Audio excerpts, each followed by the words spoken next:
Hi అండి. ఈరోజు మన ఇంటి వంటలో నేను కరివేపాకు పొడి చేస్తున్నానండి. దానికి కావాల్సిన ఐటమ్స్ అన్ని తీసి ఇక్కడ పెట్టుకున్నాను.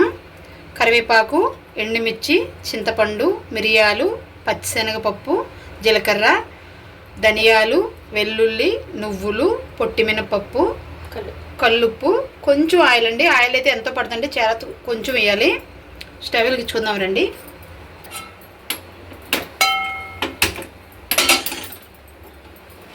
కరివేపాకు పొడి ఆరోగ్యానికి చాలా మంచిది కదండి. నేను ఫస్ట్ తీసుకునేది ఏంటంటే ఆయిల్. కొంచెం ఆయిల్ వేసుకుందాం ఫస్ట్. ఎంతో కదండి, లైట్గా ఒక 2 స్పూన్స్ కూడా కాదు, 1 స్పూన్ సరిపోద్ది.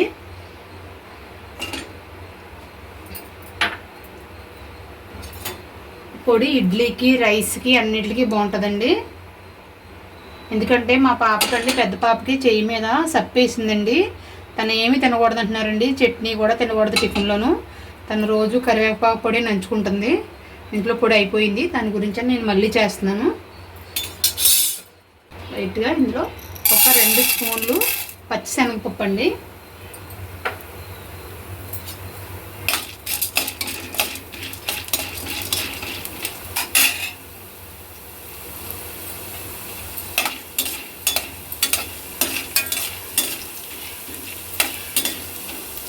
చూసారు కదండి, చాలా చిన్న కప్పు అండి. ఇది ఒక 2 పెద్ద స్పూన్ అయితే ఒకే స్పూన్ ఉంటుంది. ఇది ఒక స్పూను. ఇదేంటది పొట్టు మినపప్పు అండి. ఇది మంచి స్మెల్ వస్తుంది కదండి. పొట్టు మినపప్పు సాయి మినపప్పు కంటే ఇది చాలా మంచిగా ఉంటుందండి. ఇది బాగుంటుంది వాసన. తర్వాత ఇందులో 1 స్పూను ధనియాలు, ఒక 1/2 స్పూను జీలకర్ర,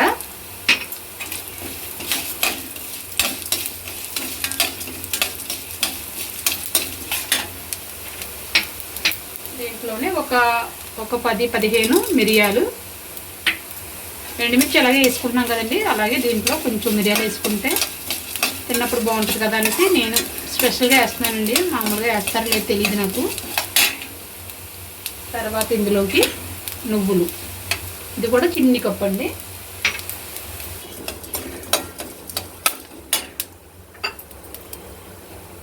ఇందులోనే పిక్క తీసుకున్న చింతపండు కొంచెం.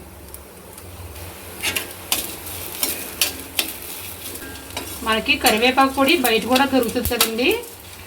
అదైతే అంత టేస్ట్ అనిపించదండి. అది పొడి పొడిగా పౌడర్లా ఉంటుంది. మనం చేసుకున్నది అయితే మనం ఇలా వేయించుకుంటాం కాబట్టి అన్నీ చాలా టేస్ట్గా ఉంటుందండి. ఇవి అయితే వేగిపోనియండి. ఒక దాంట్లో తీసుకుందాం. ఇవి వేగిపోనియండి, తీసేస్తాను. ఇవి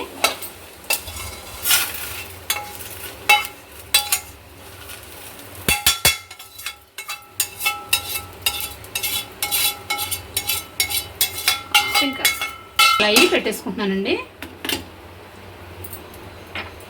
మళ్ళీ ఒక 1/2 స్పూన్ వరకు కొంచెం అండి, ఎంతో కదా, ఒక 6 స్పూన్ వేసాను. మనం తీసుకున్న ఒక 10 ఉంటాయండి ఎండుమిర్చి, ఒక 10 ఎండుమిర్చి.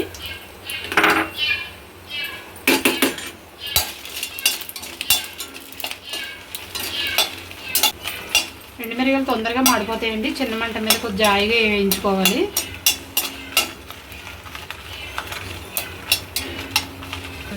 వేగిపోయినండి ఎండుమిరగాయలు కూడా, పొగ వచ్చేస్తున్నాయి, తీసేస్తున్నాను. ఓకే, ఇప్పుడు మనం శుభ్రం చేసుకున్న కరివేపాకు పెద్ద కప్పు తీసుకున్నానండి. మొత్తం మీద ఒక గుప్పెడు ఉందండి. ఇదిగోండి.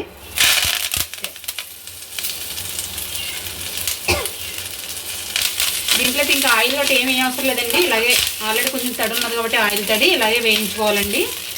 బాగా కరకరలాడేలాగా వేయించుకోవాలండి. వేయించాక మళ్ళీ చూద్దాం.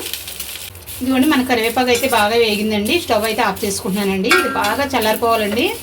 ఇదిగోండి, మనం ఇది కూడా వేయించి పక్కెట్టుకున్నాం కదా. ఇందులో 6 ఎల్లుల్లిపాయ రెబ్బలు కూడా వేసుకున్నాను, కొద్ది ఉప్పు కూడా వేసుకున్నాను. ఇవన్నీ బాగా చల్లారాలండి. చల్లారిన తర్వాత మిక్సీ పట్టి మీకు చూపిస్తానండి ఎలా వచ్చిందనేది. చల్లారిపోయినాయండి పప్పులన్నీ. ఇవన్నీ కూడా మిక్సీలో వేసుకొని మిక్సీ పట్టేసుకుందాం. ఉప్పు కూడా ఇందులో వేసానండి. కల్లుప్పు, ఎల్లుల్లిపాయ రేకలు అన్నీ వేసాను ఇందులో. ఇప్పుడు ఈ పప్పులు పట్టుకుందాం. తర్వాత కరివేపాకు వేసుకుందాం. ఇందులో కొద్దిగా పసుపు అండి, పసుపు వేసుకుంటున్నాను. ఇప్పుడు దీన్ని మిక్సీ పట్టేద్దాం.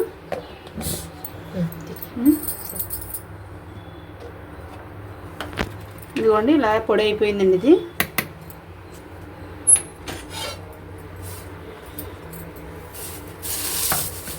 ఇందులో బాగా వేయించుకున్న కరివేపాకు కూడా వేసుకుందామండి.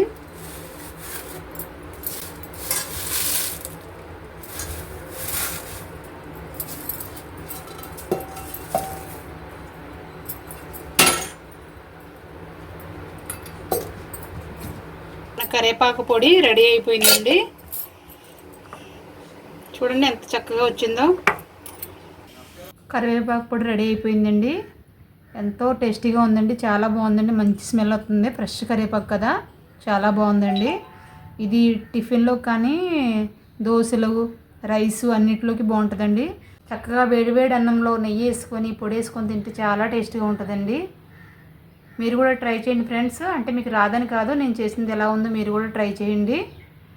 ఎలా వచ్చిందో కామెంట్ బాక్స్లో చెప్పండి. మా వీడియో కనుక మీకు నచ్చినట్లయితే లైక్ చేయండి, షేర్ చేయండి. మరిన్ని వీడియోస్ కోసం మా ఛానల్ని సబ్స్క్రైబ్ చేసుకోండి. Bye friends.